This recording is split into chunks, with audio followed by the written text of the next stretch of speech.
Tyler Grafing. What a piece of shit. You become somebody's friend and then you help him get murdered. Yeah, that piece of shit. You know, from frickin', where was it, Mims or Coco or Port St. John? Whatever the fuck. That big fat fucking pile of shit has been a pile of shit since day fucking one. What the fuck was this loser thinking?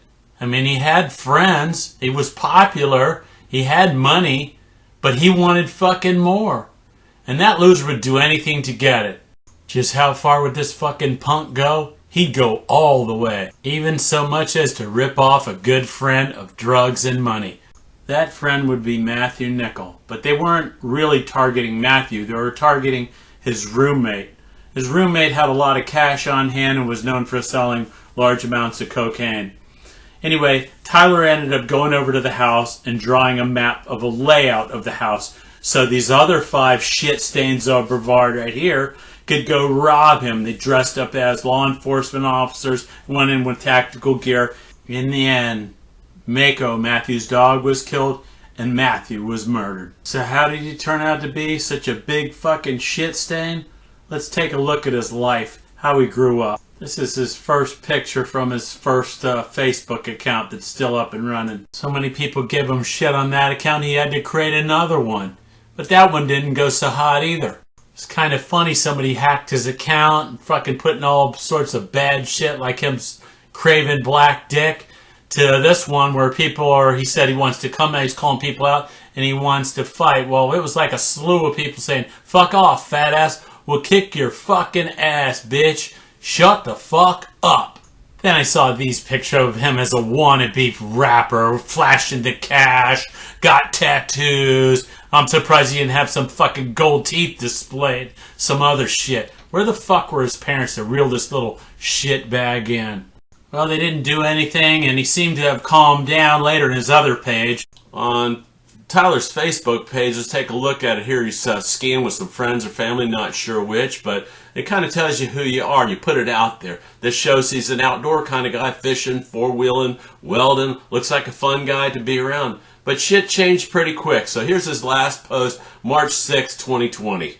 He looked like he had calmed down, but boy was that wrong, because 2 years later, this fucking cunt-faced Sally gets arrested for the deadly home invasion. That would be the one with Matthew Nicol from before. At 5'10", 150 pounds, this fat fuck would not make it in prison. He'd be passed around like a pack of cigarettes. His parents flipped. And the day that he was arrested is the day they bailed his sorry ass out. That motherfucker didn't spend 1 day in jail. Tyler is out right now, but he's in a holding pattern. And the reason why is he's the state's star witness against all the other 5 fucking shit stains of Brevard. He's already testified against David Foreman-Taylor. David Foreman-Taylor was given 15 years. The other 4 are going through a longer, drawn-out process, and they're probably going to get life in prison. Anyway, so Tyler's been given 3 years in prison and 10 years of probation. He hasn't gone in till after he testifies against them. So right now, the state of Florida has a rule that says that you have to do at least 85% of your time. 85% of 3 years is 931 days. So he's going to have to do 931 days in prison because he didn't spend any time in jail. So there is no gain time for what he has already done. He's going to spend it there, and it ain't going to be pretty. Mark my fucking words. The family better send him cases of soap on a rope and a lot of money to bribe the other people to stay up out of his ass. Otherwise, well, you know, it'll be as usual. He got some hard dick for them butt cheeks, you know. Maybe I'll just knock you out and take your butt. And that's happened too. I've heard of motherfuckers getting knocked out and getting their butt took. Well, the U.S. Marine Corps has a strategy of adapt and overcome. Well, Tyler's adaptation of it, I don't think it's going to go well.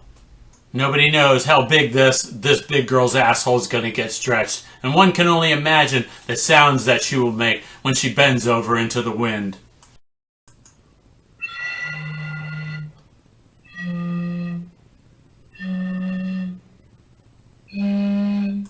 This is a sad story of betrayal. Tyler was a trusted friend of Matthew's, and Matthew ended up getting murdered because of Tyler's greed. What a fucking piece of shit. I hope when he's getting his ass raped in prison, he's gonna realize how much of a fucking monster he is. What a fucking loser.